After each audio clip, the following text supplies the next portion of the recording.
controlado pelo Senhor. Ele o dirige para onde quer. Esse texto da palavra de Deus mostra uma verdade que os crentes costumam falar. Nós sabe que nós crentes temos certas coisas que fica difícil para muitos que não são da igreja entenderem, não é? A gente fala certas coisas que fica meio sem sentido para quem não é crente. Por exemplo, uma frase muito comum hoje em dia é só Jesus na causa. Então onde surgiu esse negócio, hein? Alguém começou a falar e vira epidemia. Né? Só Jesus na causa. Outra que a gente fala muito é que acontece uma porção de coisa ruim, a gente fala, Deus está no controle. Entende? E a gente vai seguindo outras frases que os crentes têm, não é? É culto canela de fogo. O que é isso? Não sei o que lá, reteté. Uma porção de coisa que sai no meio da crentaiada aí, que às vezes a gente precisa estar pensando. Isso aí de que Deus está no controle, nós sabemos que é uma verdade, porque a Bíblia confirma isto. Deus está no controle. Esse versículo diz que o coração do rei neste caso aqui, é a autoridade máxima. E o coração do rei, ou seja, o coração da autoridade, de quem tem poder, está nas mãos de Deus. E Deus inclina, e Deus dirige para onde Deus quer. Isto mostra que mesmo os reis, eles são controlados por Deus. Muitas coisas que ocorrem, que a gente às vezes fica pensativo, por que fez isso, por que fez daquele jeito e não de outro, nós, cristãos, devemos entender de que todas as coisas, elas estão ocorrendo para o propósito final que Deus tem. Para nós, às vezes, é muito difícil entender, porque desde que o mundo, antes mesmo que o mundo existisse, Deus, vamos dizer assim, desenhou um projeto maravilhoso.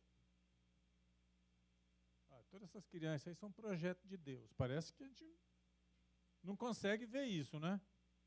Mas é. Então Deus desenhou, Deus fez como um arquiteto, não é, que projeta a construção de uma ponte, de um prédio, assim Deus também fez um grande projeto. E esse projeto de Deus, ele é tremendo, ele é maravilhoso, tão grande, tão precioso, que a mente humana não consegue assimilar e entender.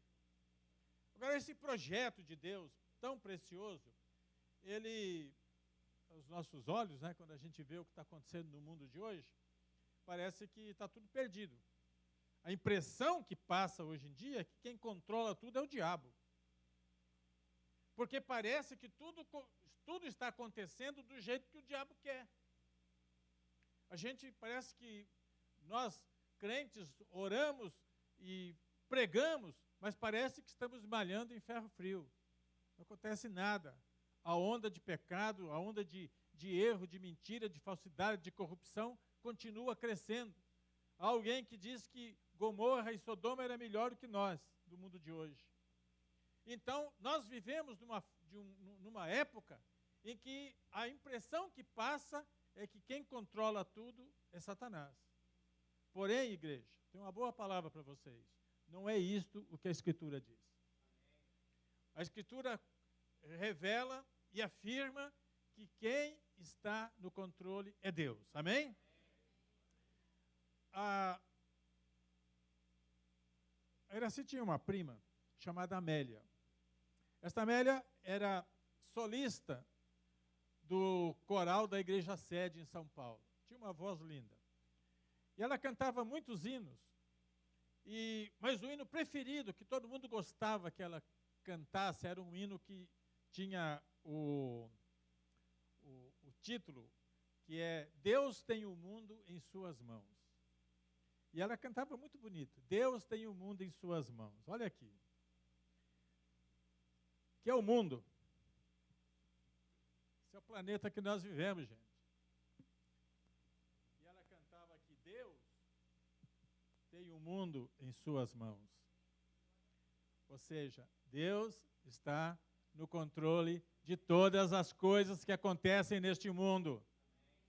Parece que é o diabo, mas a verdade é que não é o Satanás. É Deus quem tem o mundo em suas mãos. Aqui entra a questão da soberania de Deus. A soberania de Deus é algo até difícil de entender, porque a soberania de Deus revela que todas as coisas acontecem com o consentimento de Deus. Nada ocorre. Na linguagem bíblica, uma folha não cai da árvore se não for porque Deus designou que fosse assim.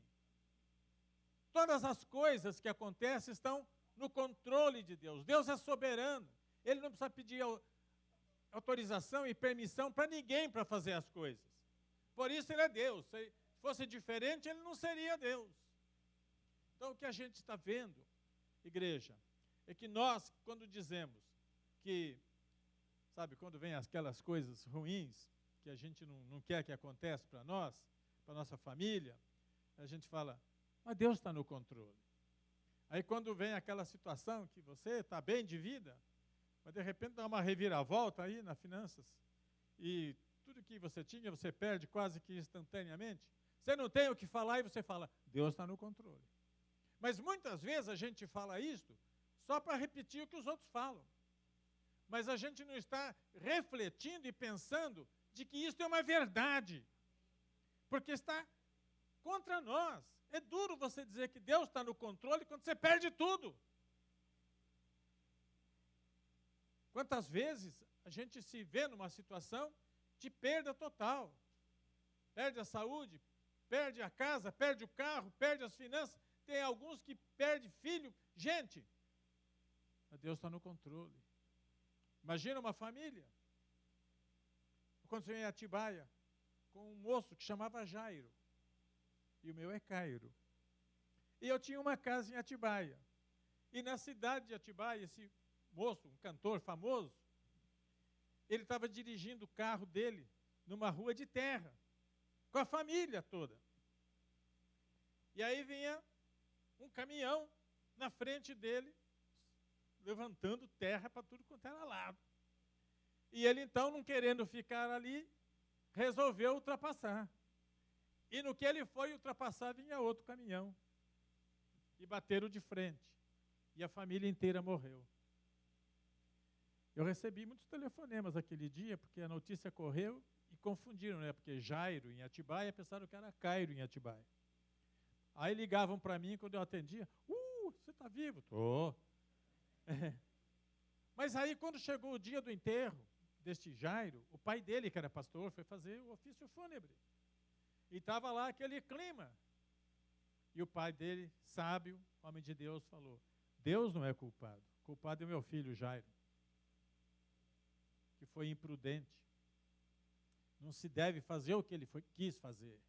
Então não podemos culpar a Deus pelo que aconteceu. Mas aí, chegar e dizer, morreu a família inteira. E aí vem e pergunta, mas Deus sabe o que faz? Deus está no controle? Por que isso aconteceu? Se Deus está no controle, Ele não podia impedir.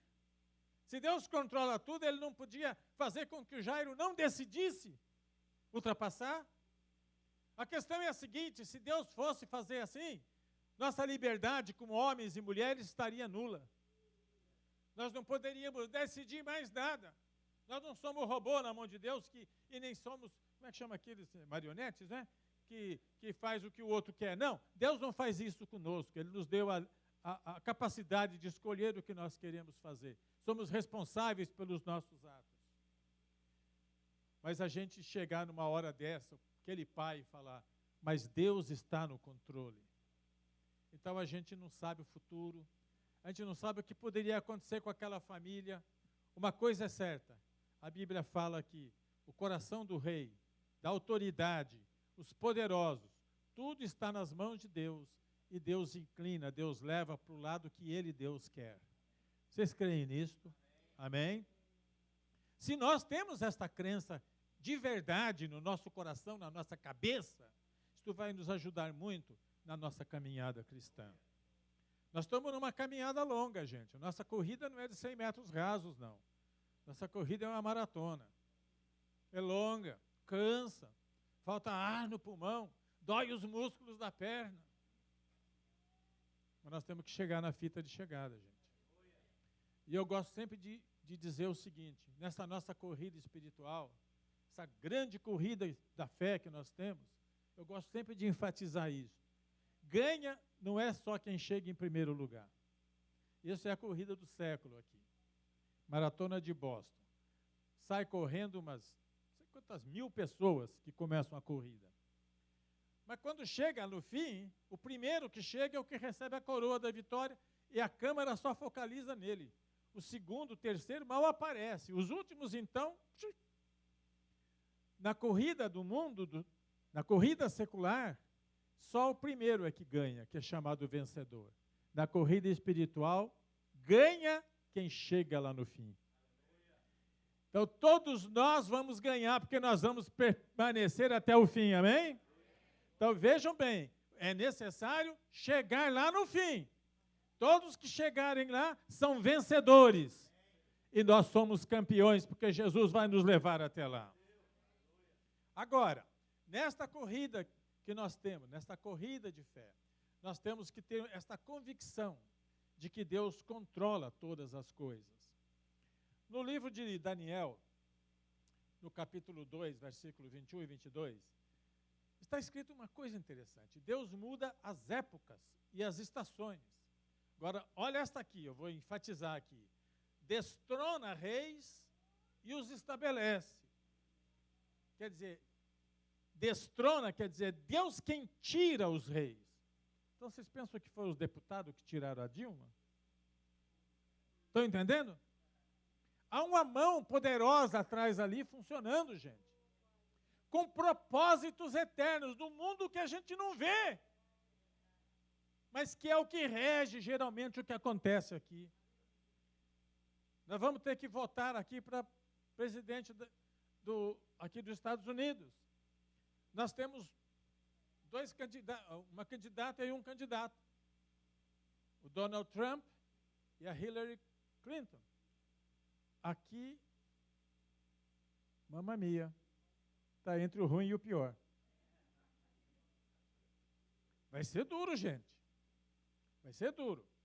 Mas um deles vai acabar sendo presidente. E aí a gente vai pensar, não, fomos nós que elegemos. Bom, nós fomos usados por Deus para colocar os nossos votos naquele que Deus destinou que seria o presidente. Porque Deus vai trabalhar do jeito que Ele precisa com a pessoa que vai ser eleita.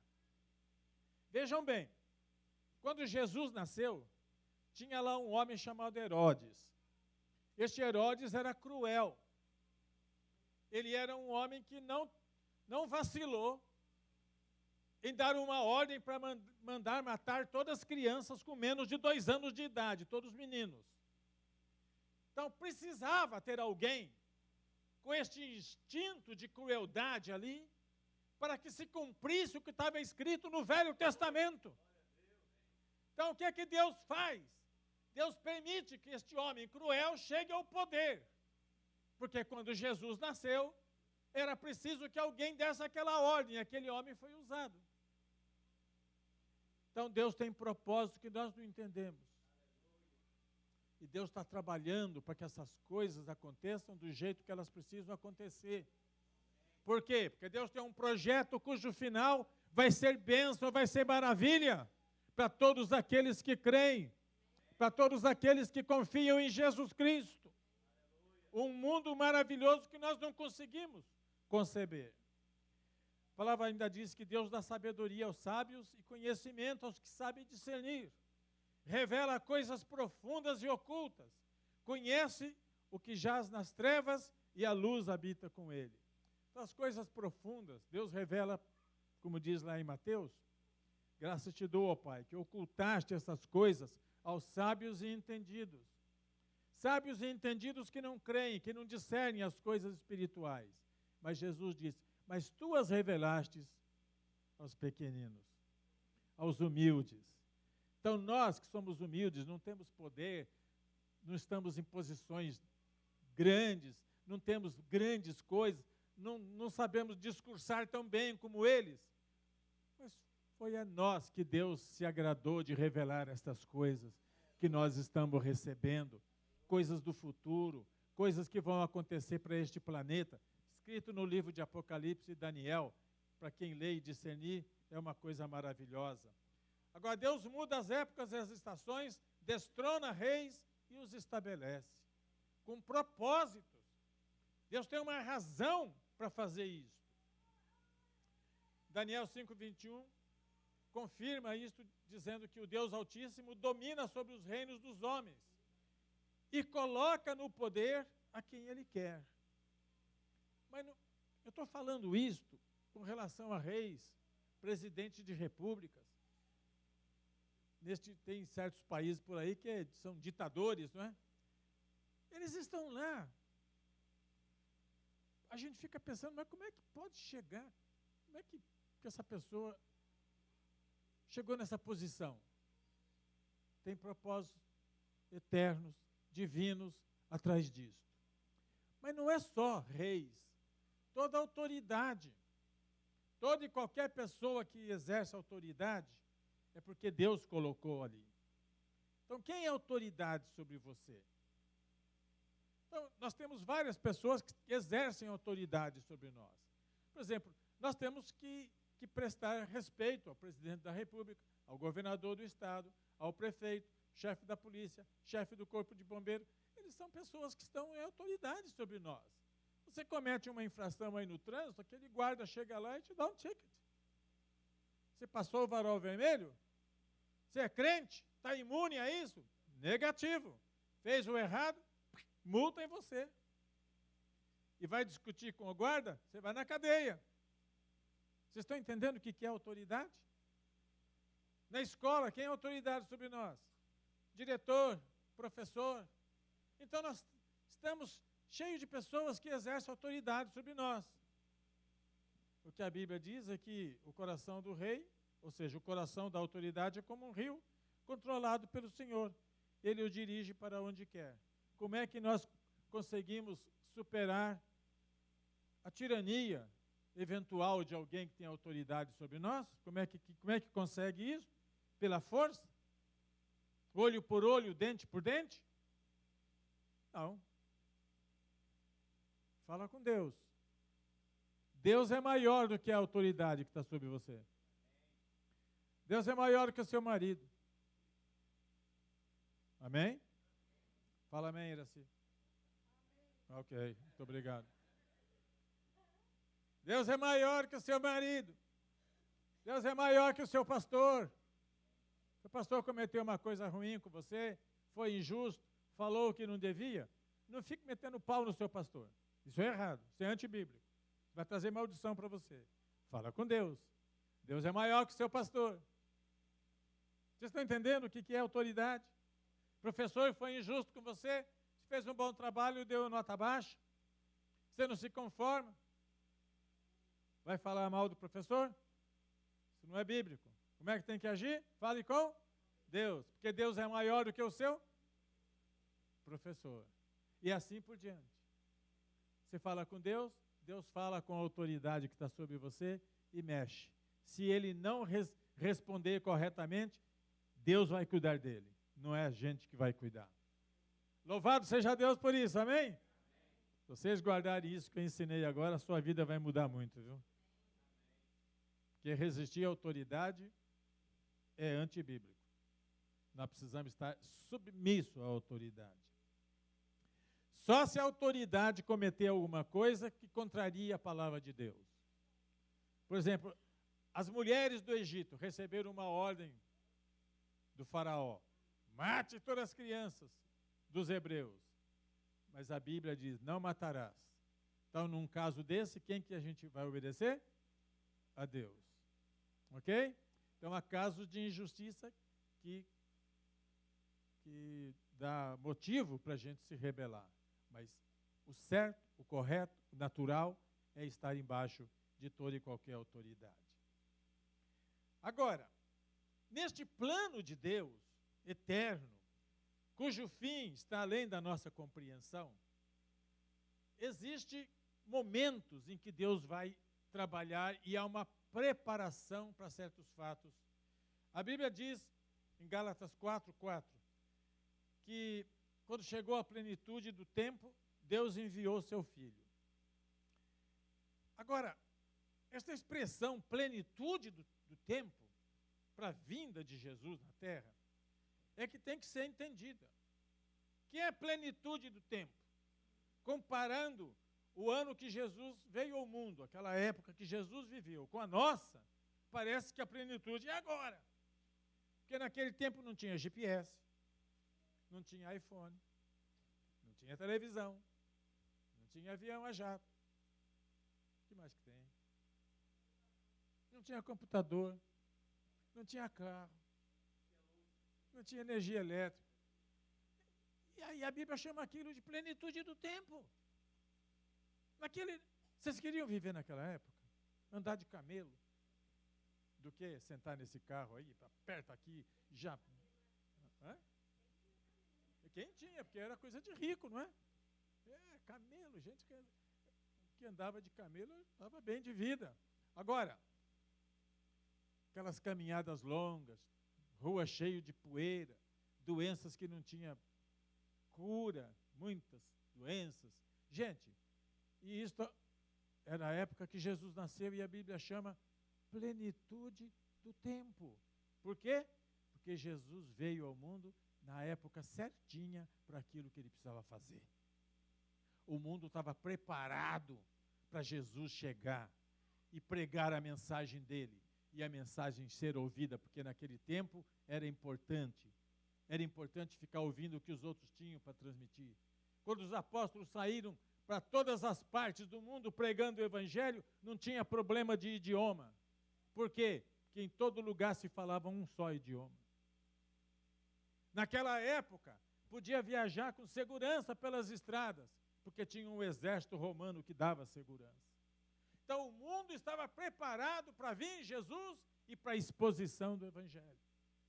Agora preste atenção. O mundo de hoje, com todo esse aparato eletrônico que eu estou falando, é a preparação para a vinda do anticristo. O mundo de hoje está assim porque está chegando a hora, gente. Está chegando o momento da trombeta tocar e os mortos ressuscitarem e os que estão vivos serem transformados para subirem. Está chegando esta hora. A plenitude do tempo para o anticristo chegar. Porque se ele chegasse no tempo de Jesus, ele não ia ter sucesso não. Mas agora, 3 coisas importantes no mundo estão acontecendo. 3 coisas importantes. Que é a questão política, a questão do poder. Eu já preguei sobre isso aqui e vou repetir.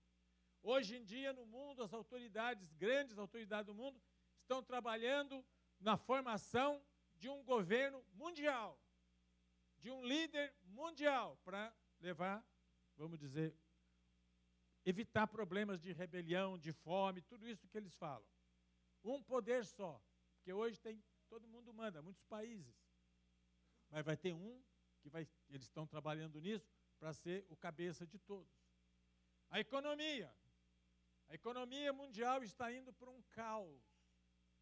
Os economistas estão alertando que as dívidas dos países, a dívida está tão grande que não vai ter dinheiro para pagar. Estados Unidos, que é o país mais rico do mundo, é o mais endividado.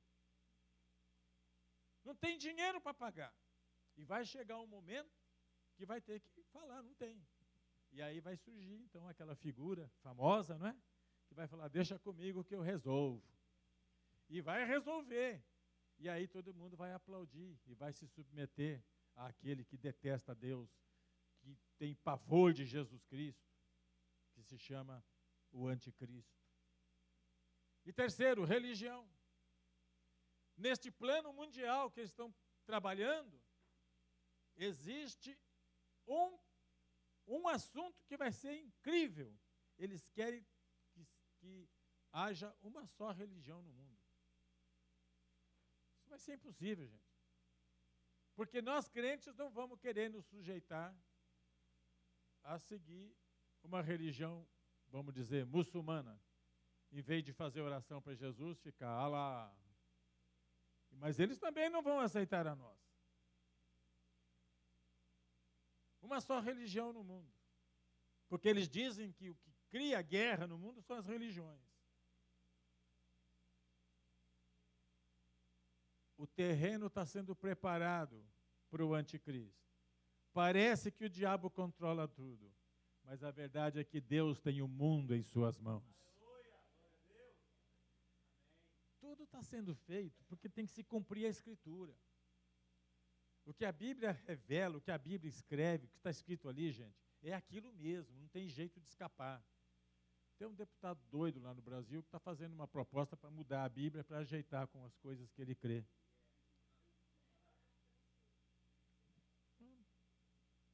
Um idiota, né? Agora, nós vivemos nesta época que eu falei sobre a questão mundial deste planeta que Deus preparou para nós e as coisas que estão acontecendo, que demonstram que tudo que ocorre é porque Deus está trabalhando de uma forma que a gente não enxerga, a gente não percebe, a não ser aqueles para quem Ele dá sabedoria para saber discernir. Porque o mundo aí fora, eles não percebem isso não, gente. Eles continuam como no tempo de Noé, fazendo tudo. Por isso que quando o anticristo chegar, vai ser o salvador da pátria.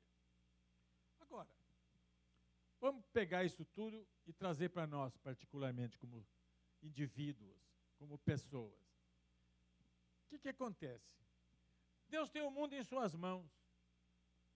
Onde nós habitamos? É por aqui, não é? Em algum lugar aqui. Deixa eu ver se tem Estados Unidos aqui. Cadê? É em cima, né?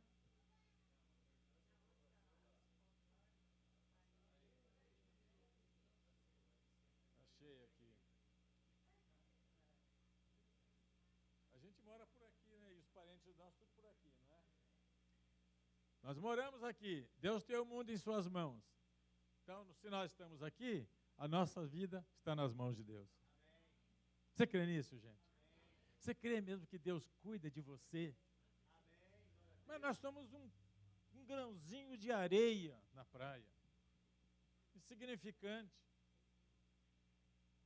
Apesar de nós sermos insignificantes, a gente percebe como naquele caso do cego de Jericó, que era um cego e além de ser cego, ele pedia esmola. É uma pessoa considerada socialmente sem valor. E Jesus estava andando com a multidão. E aquele cego começou a gritar, Jesus, filho de Davi, tem misericórdia de mim. Agora eu imagino Jesus andando aqui, aquela multidão atrás dele, e aquele cego gritando e os outros falando para ele, fica quieto aí, não importuna, fica quieto, cala a boca. E ele gritava. E Jesus, o Rei do Universo, Senhor dos Senhores, parou e ouviu o cego que pedia esmola. E Jesus falou, traz ele aqui. Se Jesus fez isso para um homem como aquele, ele faz para qualquer um. Ele ama cada um de nós individualmente.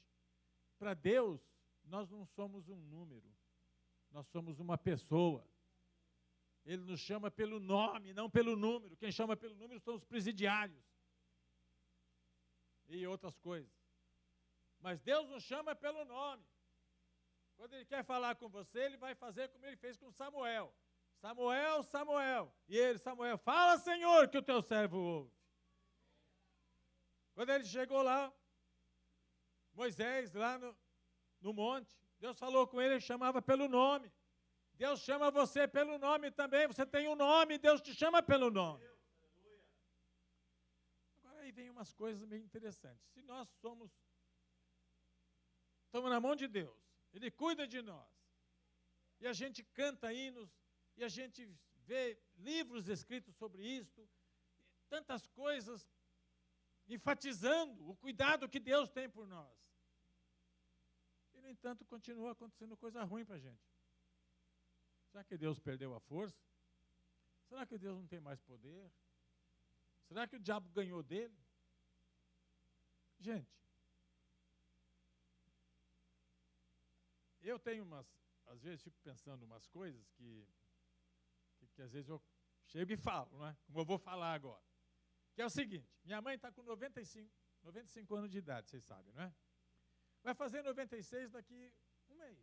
Hoje é dia 5. Daqui um mês ela faz 96.